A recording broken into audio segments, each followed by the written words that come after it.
Everybody, thanks for coming out. This is the House Hacker Mafia meetup, run by myself, Ryan, and Tanner.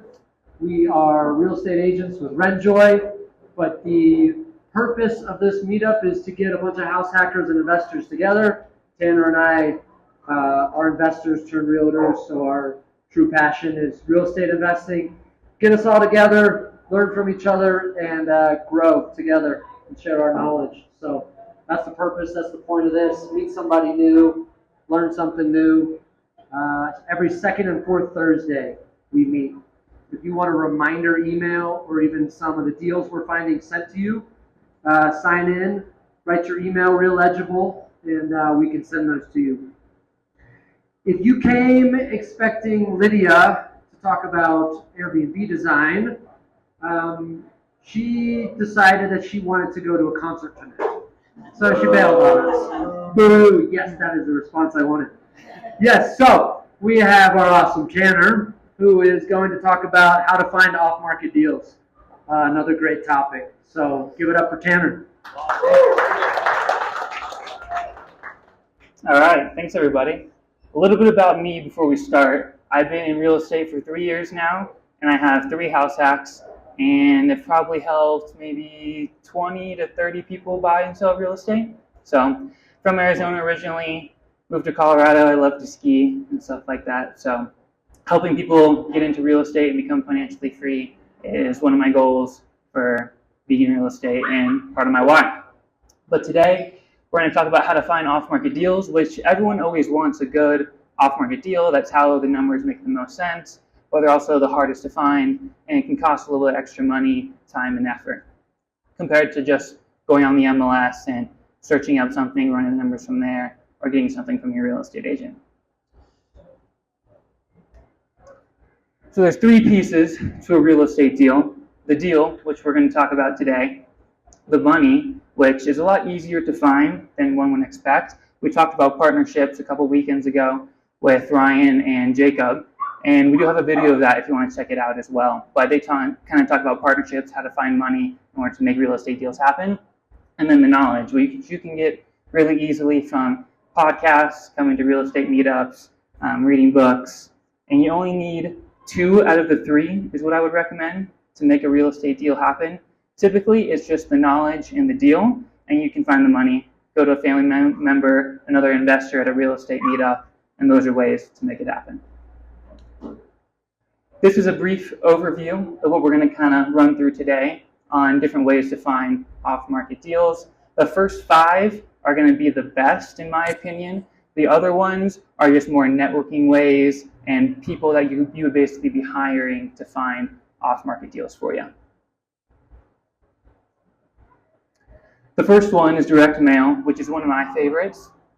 And you want to have a specific list that you're going to be targeting, whether it's a pre-foreclosure, people with high equity, people that, flies coming after me. And ways to find these type of lists that you're going to be searching for. I like to use PropStream, Deal Machine, or ListSource are good ways to find these types of lists. And you can also use the same list for when you're cold calling as well. And then mailer websites, Ballpoint Marketing, Yellow Letter HQ. The one thing that you want to be sure with this is consistency. If you just do it once, you're never going to get any type of feedback from the mailers that you sent out. So I did a recent one that was 7 months long, and it was different variations of postcards that were being sent out. And I had probably the first one that went out, had 5 people reach out to me. Everyone said, take me off your list, I don't want to sell you my house. I'm like, okay, that's wonderful. You know, you get all excited, oh yeah, I did send you a mailer, I did. And then they say that, which is always disappointing. But the second month, someone came, and there were 3 people. 2 of them said, no, I do not want to be on your list anymore. But one person said, yeah, we would love to sell our property. And of the whole 7 months that I was sending these, that was the only person that actually wanted to sell their property. And it worked out really well, and it paid for all the 7 months of mailers and more than that, so it was definitely worth it and definitely paid off. But it was only because I was consistent and I had a good list that I was targeting, and I had a good purpose for why I was reaching out to this specific list. And that was because I was trying to find people with full equity that would do owner financing. That's how it worked out. But I never ended up buying the property that I wanted from the list. I just sold it as a real estate agent. So the pros is that leads will call you, which is awesome, because you could just be, you send out your mailers, you're just doing your day-to-day, and then you get a call and it's a lead, and you just got to be ready to go.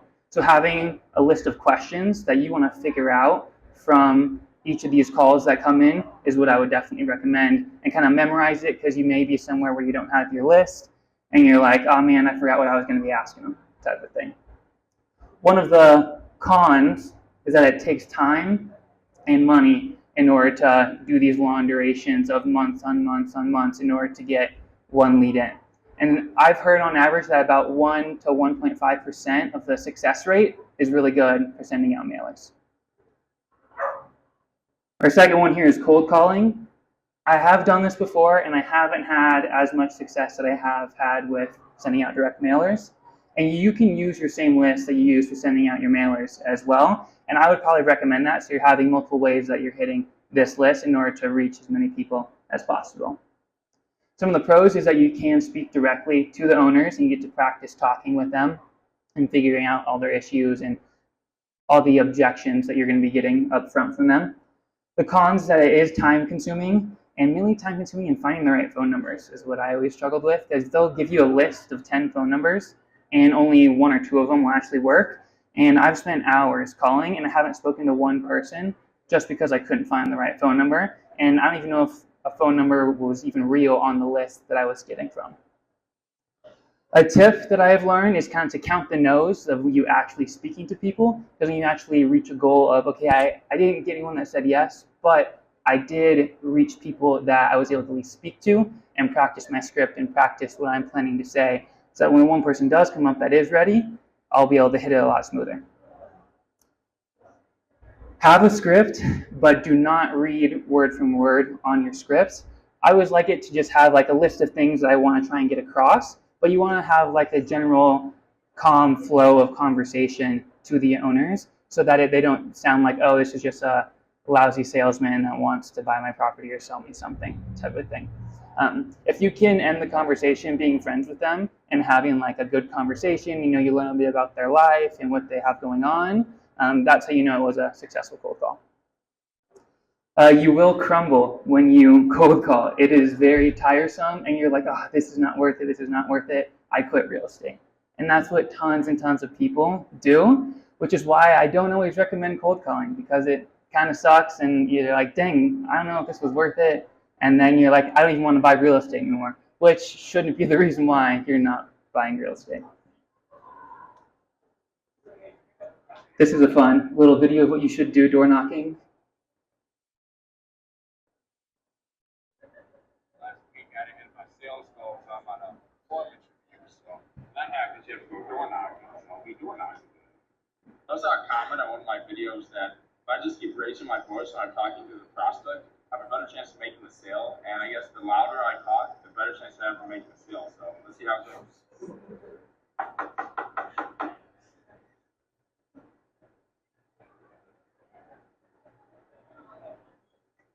Hey man, my name's Elijah with Goodman Family Insurance. How are you doing today? So I'm just in the neighborhood and I'm seeing if anyone would be interested in getting home and auto quotes from us, because we're able to save a lot of people a lot of money. So yeah, definitely don't do that when you knock on doors. But having the energy to try something new when door knocking and have fun with it is what it is about door knocking.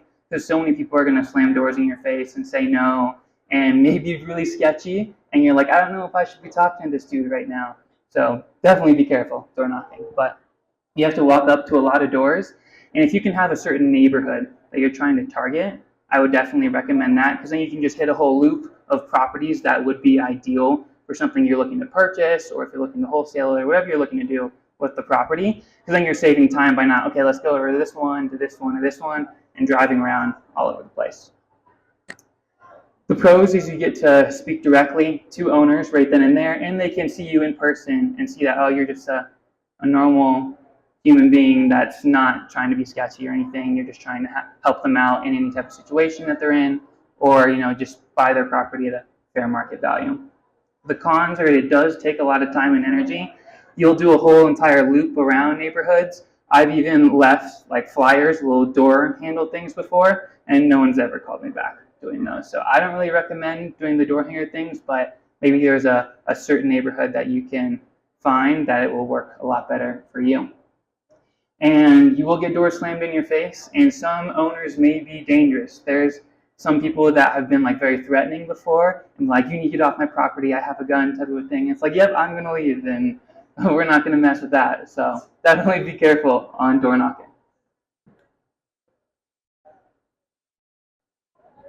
Drive for dollars. This is a fun one that you can do anytime, anywhere. Whenever I go through my neighborhood to the grocery store, I'm leaving the house, or I'm looking at a property, I'll go a weird way through the neighborhood just to see if there's a property that stands out that could be a good property to send one of your cold calls, your mailers, or to door knock. And you want to target overgrown lawns, properties that have boarded up windows, peeling paint, anything that visually you can see there's something wrong with the property is a good property that you should stop, get the address, and then write it down as something to send a mailer to, cold call, or to door knock. Notice how those three things, cold calling, sending mailers, and door knocking, you're not going to get away from doing one of those three things. So pick one that fits best for you and stick with it. There's some cool apps out there. I use PropStream, and they do have an app, so you can pull up the address based off of your location and just put a little heart on it, and it will go into your system right away. So you can send out your direct mailers or skip trace the phone number directly from there, which is pretty handy. I've also enjoyed riding my bike around my neighborhood just to get some exercise, but then you're not flying past properties at 30 miles an hour, and you can actually see them a little bit more. Or going through runs in my neighborhood has been a good way to find properties to send mailers or to cold call as well. Some of the pros that I like is that you get to get eyes on the property, and you get practice looking at properties consistently and seeing, oh, this one's really nice. I can tell because the trim's freshly painted, it's not decaying, but this one has, the yard's overgrown, the window trim is kind of fallen off, around the doorways, it looks like there's a lot of water damage. And when you start to see that consistently, then you know, okay, right away, this is a property I should be targeting. You don't need to stand there and think about it, and you can save a lot more of your time when you're going through it. Some of the cons is that it does take time and gas in order to do it, but if you can find creative ways like riding a bike or just doing it on your day-to-day errands, it can make a lot more sense. And you'll still need to cold call, direct mail, or door knock those properties as well. A cool one that I haven't really done, but I know people have a lot of success with, is doing bandit signs. This is basically, a sign in the ground. You can buy it from Home Depot and literally write your phone number on it and say, I will buy your house. And you put it in a busy neighborhood area where everyone's going to drive by and hope that someone calls the phone number, and then you're ready like a direct mail call with your script on what you want to ask questions and figure out for information. They also have websites that can make these, and they'll have a nice printing version on it, and it can be a little bit pricier than Home Depot, but it still isn't as expensive as doing direct mailers or the time that you have to do with cold calling. It's just putting a sign in the ground. For ads on Facebook, I do know several people that have done this before and that have had success. I haven't quite mastered it or put a lot of my efforts towards doing Facebook ads, but if you can direct someone from a Facebook ad to click on your link, to go to your website saying, I'll buy your property in any situation, any circumstance, in any condition, that's a good way to get another person to be a lead and you can buy their property. And one thing I have noticed back to signs is that on the weekends you can put signs in, but in certain areas people will come around and they'll pick up the signs because you're not publicly allowed to advertise in specific locations, or the wind will blow it over or something like that. So definitely do loops around and check on your properties or on your signs every couple of days to make sure that they're still there and that you're not just, oh, my sign's there, but really nothing's happening. Pro tip, Ryan, my man. Find the owner's pain points. This is what you want to do in any situation when you're talking with the seller. And even if you're working with a real estate agent buying something on the MLS, oftentimes they're just like, we want to sell our house because we want to move and buy a better one type of a thing. But if you can figure out they're in pre-foreclosure, they have a lot of debt they have to pay off, they have tax liens, they want to sell their house because they need money to do a rehab somewhere else, or they need money for their kids to pay off school loans or something like that. Any information like that can help you and be like, okay, they're kind of on a time crunch, so I know I can put my low ball offer in because they might be more likely to accept it based off of their circumstances that they're in. Not always the cleanest way to play the game, but sometimes you gotta get dirty to find good real estate deals. Real estate agents. Does anyone know what a pocket listing is? No? Ryan, do you know what a pocket listing is? Listing where the realtor has it but is only sharing it with their sphere or their brokerage. Yes, exactly. And real estate agents love to use this word because it makes them seem cool and like, oh yeah, I have something no one else has yet, type of a thing. So when you find those real estate agents, don't be afraid to take a look at their property, especially if they would just rather sell it off market, because some sellers would prefer that because they don't like having to go through showings and stuff like that. Because they want to keep their property clean and they'd rather just get it done and not have to go through the whole process of being on the market a long time. But it's very specific to each seller. And you're going to want to speak to a lot of real estate agents that would be having this situation, because most of the times once it gets to where a listing contract is signed with a seller to a listing agent, it's most likely going to go onto the MLS pretty quick, because that's going to be the best way for them to get the highest value, unless there's a specific situation with the seller, which is why you always ask what's their reason for selling. And definitely follow up with them. If you speak to me once, I will definitely forget you, and you're going to have to text me in order for me to be like, oh yeah, this person is looking for an off-market deal. I should probably send this to them, especially if you're not being very serious about it. I'm like, I don't know how serious this person is. Should I put my seller in a situation with a buyer that I don't really know if they're going to close at the end of the day? Is what the real estate agent is doing, since their contract is for the best interest of their seller at that time, and you would basically be a customer at that point. Expired listings is a cool one. This is where the listing agent and the seller had a contract together, but it expired and they didn't get the home sold, so it goes to the expired section on the MLS, and real estate agents can pull this for you, and then what you would have to do is then skip trace all those addresses, get the phone number, or send direct mails or door knock all of them in order to figure out, hey, I noticed that your home was for sale, it no longer is, what was the situation for it, I would love to buy it from you, what can I do to help you out? Kind of figure out their situations, and maybe they had a bad real estate agent that didn't know anyone that could buy the property and they really needed to get out of it, and then it works out well for you. Wholesalers. Is anyone a wholesaler in here? There's one right there. Oh, another one back there. You guys should talk. But wholesalers, there's a lot of sketchy ones out there, so not to say these guys aren't. But a lot of wholesalers don't know rehab costs, they don't know ARV, and so when they send you their numbers, don't take what their numbers are for, okay, this is actually what my resale value is going to be, what my rehab cost is going to be. You're going to want to do that on your own to know that, okay, I have a good deal in my hands. And what you can do, and I definitely recommend, is just run your numbers on the deal, say, hey, this is my offer, and even if it's below what the wholesaler is offering you, still do it and just be like, hey, I need to make sure that my numbers work for me, not what you're saying, because I trust my numbers, not yours. And if it doesn't work, it doesn't work. And sometimes the wholesaler is able to lower the price in order to get you the deal at the end of the day. Auctions. Has anyone been to an auction before for a property in Colorado Springs? Yes? How was your experience with that? It's a mess. You can stand outside and wait. So you can actually do them online now. You can, which makes it a lot easier. And you're technically not supposed to be looking at the properties before you bid on them for an auction, but tons of people do.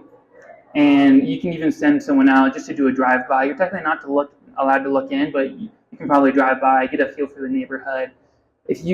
What I like to do, because I have one guy that does this, he will just look at the outside of the property, and you can kind of get a vibe of what the outside looks like to give a good guess on what the rehab's going to be on the inside. There's a lot of rundown cars, there's trim falling off, it needs new paint, new siding, windows are broken. There's a good chance that it's going to need a lot of rehab on the inside of the property. And I think it's best for experienced investors. I definitely would not do this for your first time because you don't get to do any type of inspection. The foundation could be horrible and you won't even know, and then you're stuck with that property. And most often it's REOs, which is real estate owned, so it's after the foreclosure process, and the bank owns it now, and they're just trying to auction it off because they're not in the real estate business, they're in the lending business. And foreclosures will often be in this as well. And you will need proof of funds when going to an auction. Right when you say, yes, I want to buy it, they want the cash right then and there. Craigslist, Facebook, and FSBOs. Has anyone been on Craigslist recently? No? Well, when you see yellow snow, there's a reason it's free. So when you're on Craigslist looking at properties, there's probably a reason it's there. There's probably something really bad wrong with it, or the person that's selling it, no one wants to work with, and they're kind of psycho. So just be prepared for all of those situations to come up when you're on Craigslist shopping around. And Facebook can be a good spot as well. I noticed Facebook is more nicer properties. Craigslist is better for those rundown properties that would be good for fix and flips. And then FSBOs, which just means for sale by owner. And you can find these on Zillow. There's a tab, you just click on Zillow saying for sale by owner. And you can go through all of those and you can just start speaking directly with owners that actively want to sell their property. And then just make sure you do your comps right to make sure it's a fair price and go from there. Networking is awesome to find off-market deals. You might meet a wholesaler or a real estate agent that has one ready to go. And this doesn't cost you any money. It just will cost you the time to build that relationship to make sure that the wholesaler and the real estate agent know that you're a good person to be purchasing the property. Meetups are awesome. Divorce attorneys is an interesting one. I have experienced this before, but I was working with the guy and he just told me that they ended up going with a real estate agent that was known by both him and his wife at the time of when the divorce was happening. So I find it a little bit more tricky unless it's like a really bad situation where they really need to get out of it. But then you're going to need to keep that relationship up with the attorney in order to be there for when the next one comes. And I don't know many attorneys. I know one, and he doesn't go to many real estate meetups. So they're kind of tricky to find. But we will get them here eventually. So you can ask them all your questions. And insurance brokers as well. Has anyone heard of LoopNet? A couple people. So LoopNet is cool for commercial properties. It's kind of known in like the bigger pockets world that deals go to die here, basically. It's been through the MLS, it's been through all the multifamily investor buyers, and no one wants it, so that's how it ended up here. But I hear many times that you can find a good deal on LoopNet. So if you're looking for something that's more of a commercial property, multifamily, you should definitely check this out in order to find a potential deal. Does anyone have any questions about off-market deals, how to find them, anything like that? Yeah? Any probate sales or any experience with that?